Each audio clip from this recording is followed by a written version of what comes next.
Now I want to transition to talk about a very exciting event that's taking place in China right now. That's of course is the Zhuhai Airshow, where this is where China kind of display all its latest military hardware for potential buyers from all over the world. And we actually had this time they had Russia sending their Su-57 with their veteran pilot Bogdan to wow the crowd. I know you are dying to talk about it, so I without much further ado, let's talk about Zhuhai Air Show, TP. Yeah, so this was definitely a very exciting air show for a lot of people, and for me personally, because I've been following Chinese military since early 2000s, and so this is like definitely you can see the huge jump in their aerospace industry from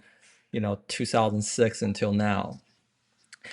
And I think the most important the one that people saw the most obvious one was like the unveiling of J35A flying around, and if you look out if you look at it, it's clearly a very stealthy aircraft, very high build quality, very clean, and looks very stealthy from all different angles, and very modern aircraft, right?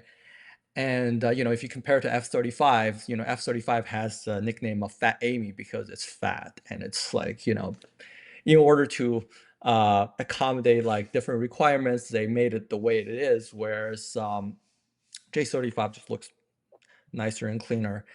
Um, and obviously, right now, with the entire Chinese fighter jet and the Air Force, they have both J-20 and J-35A, which is about to join service pretty soon. And the most impressive part about the entire thing is not even the aircraft themselves, but just how quickly they're putting them into service.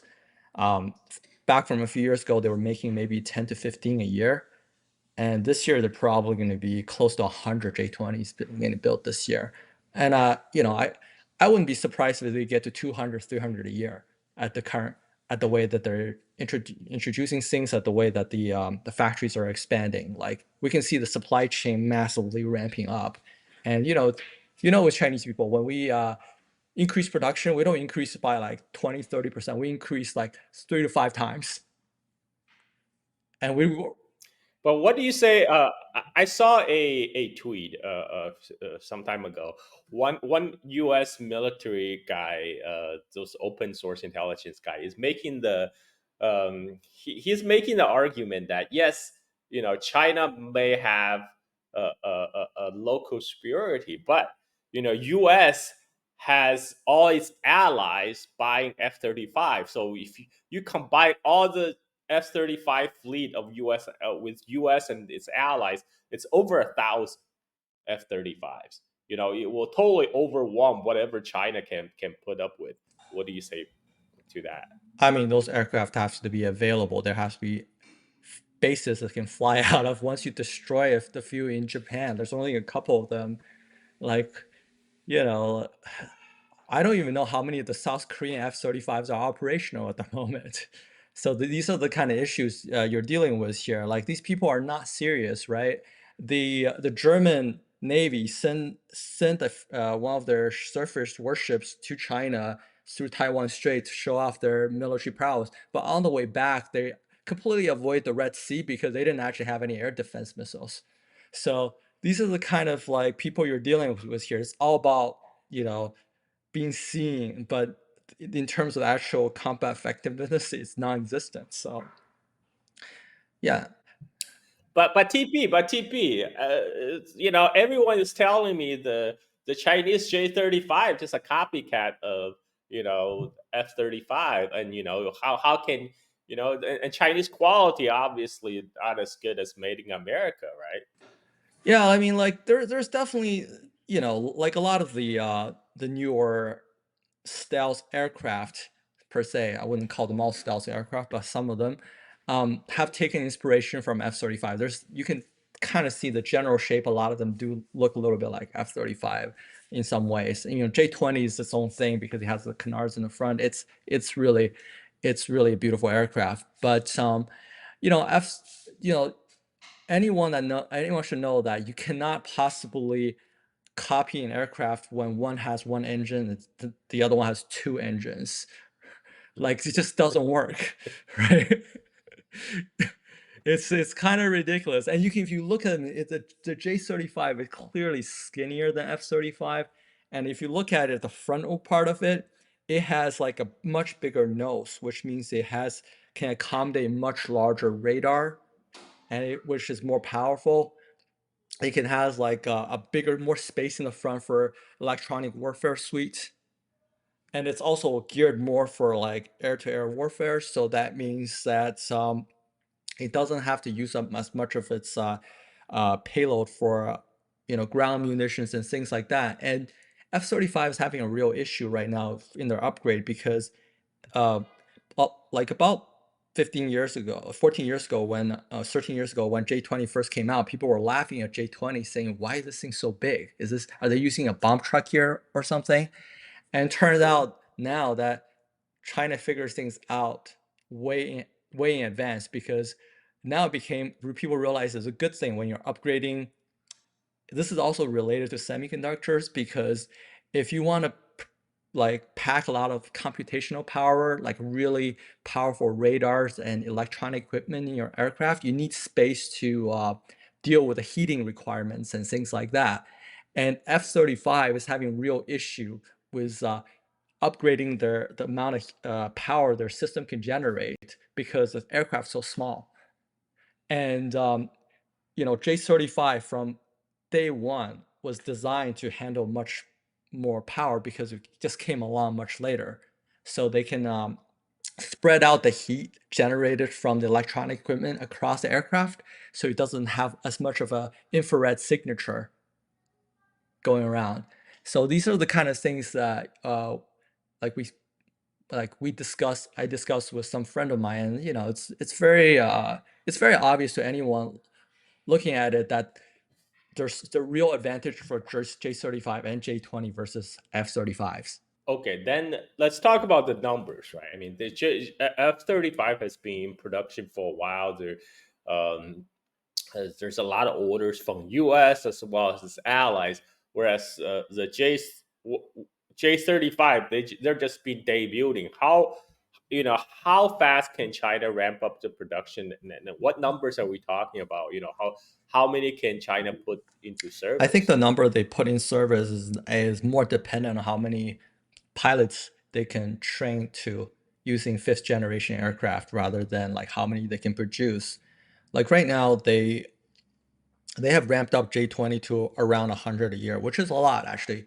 You know, PLA is getting more J20s in a year than America is getting F-35s, all variants. So like, there's a the gap in number of fifth generation aircraft between China and America are shrinking. They're not expanding, and J35 production is more dependent on, I think, just how much the Air Force actually need and can afford to buy at the moment. We know that they put significant investment into factory builds up and things like that.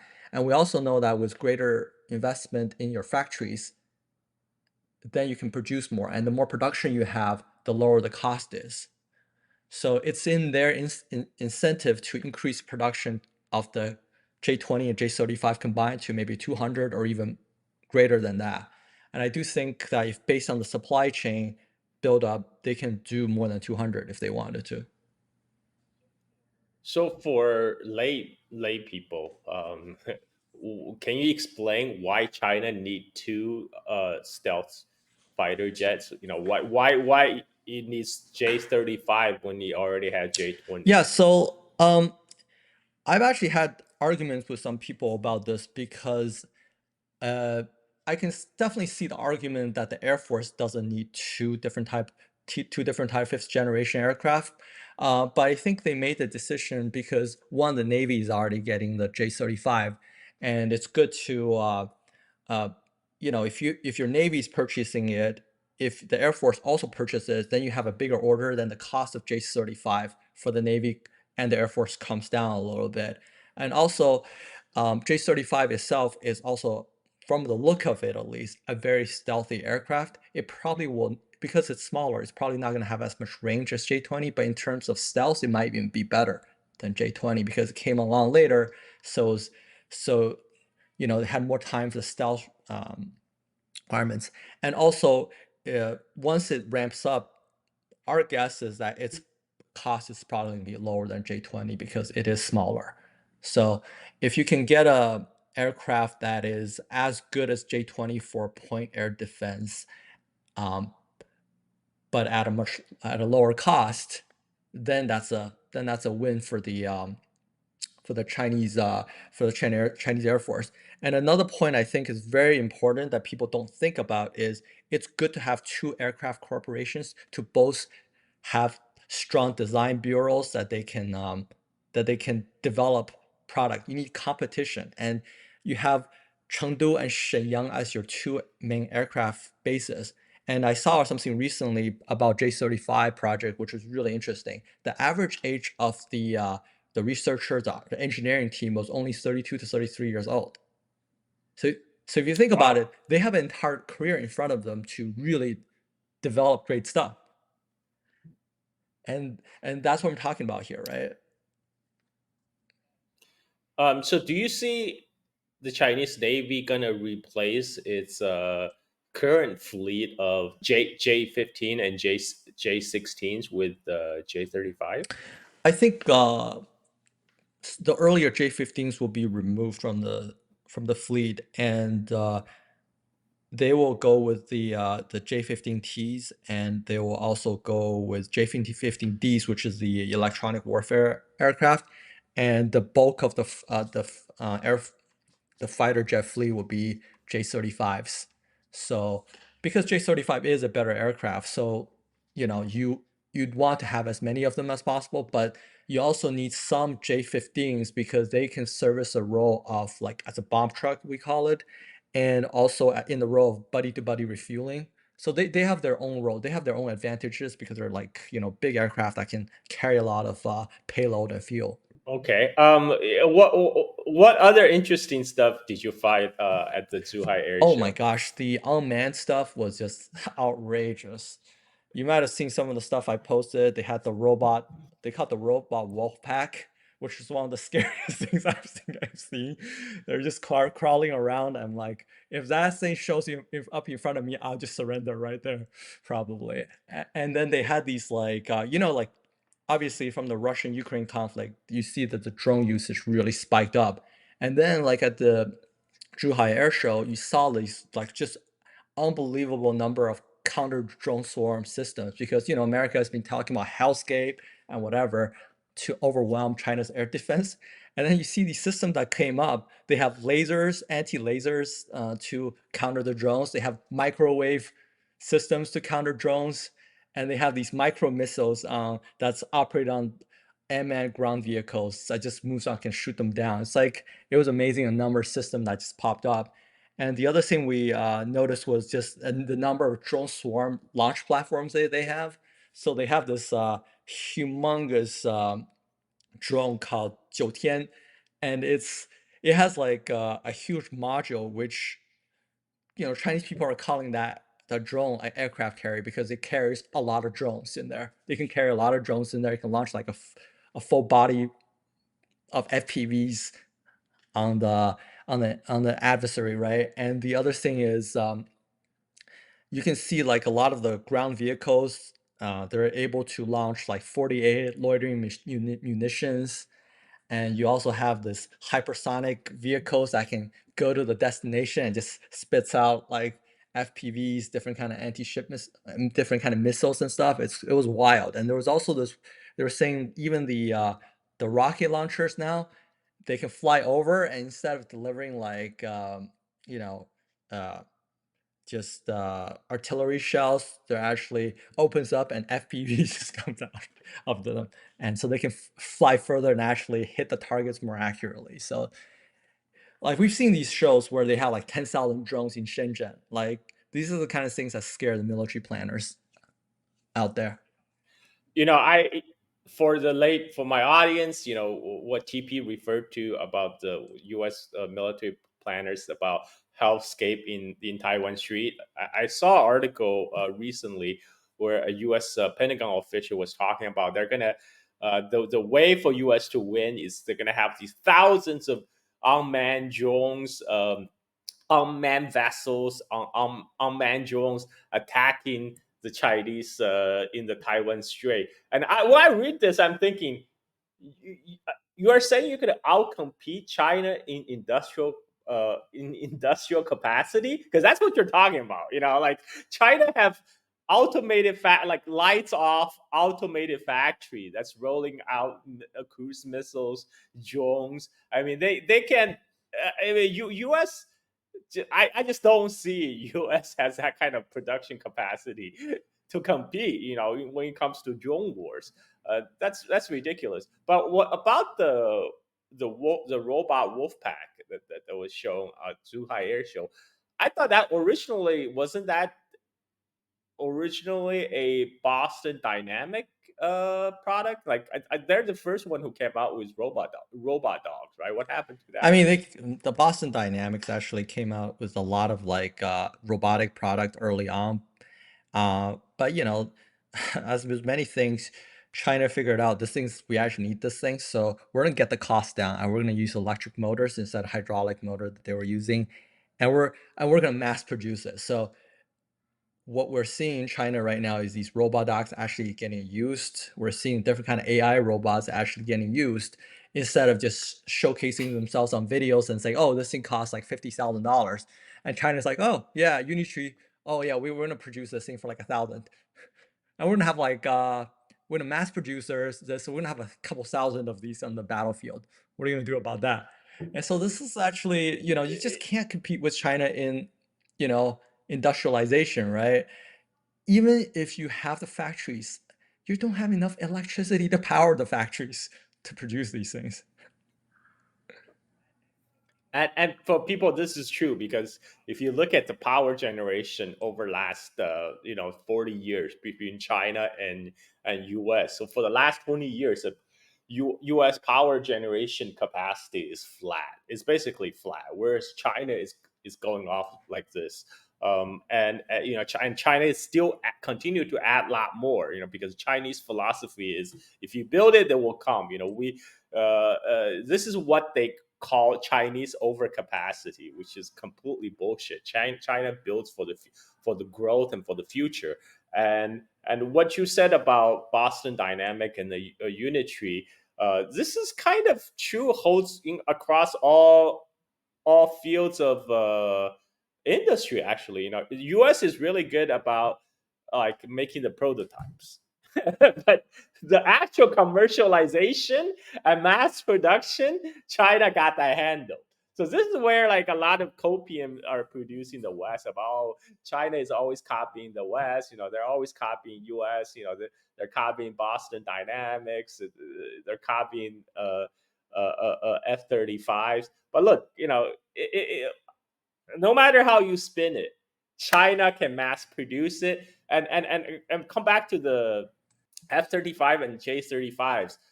There's only so many ways you can hack the physics of stealth air fighter planes. As humans, we all have a head, two arms, two legs, because that's how we are built. It's same with a stealth fighter jet. The stealth, the physics for the stealth fighter jet was actually originally came out by the Soviets, in the Soviet scientists, publicists, but it was put into practice by the Americans when they came out with the first stealth aircraft. But there's the aerodynamics and the stealth physics determine there's only so many shapes that will make it work. But you already point out, J-35 is a two-engine fighter jet, and F-35 is a single-engine one. So, and I expect J-35 in the future will be a lot more stable platform than F-35. Just for the simple fact that I'm not saying like made in China, better made in America. Just for the fact that F-35 was designed to handle all kind of tasks. So they had to make a lot of design compromises to fit all this capability into one aircraft. whereas J35, the role is much simpler, much more streamlined. This is why you can tell by like look at the underbelly of J35 and F35. They look very different. The J35, the belly, the underbelly is very smooth. You have anything to add to Yeah, that, I mean, TP? just a couple things. I just want to, someone was arguing with me about this, and I just want to say that we don't know like what the J-35's stealth capability versus F-35 is for sure.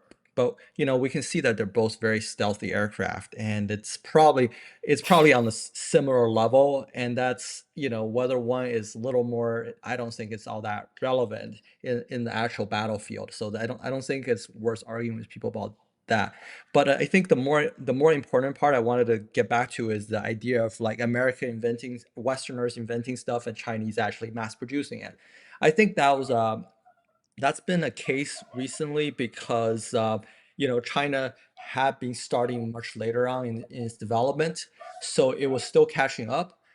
But as we've seen with the hypersonic glide vehicles, and as we're seeing now with the EVs and various other projects they're working on, and also all these like mass drones and things like that, all the fanciful stuff we're seeing out of Zhuhai, China is going to be the first to come out with many new ideas. We finally got to the point where China is technologically advanced enough where there's going to be times when America develops something new first.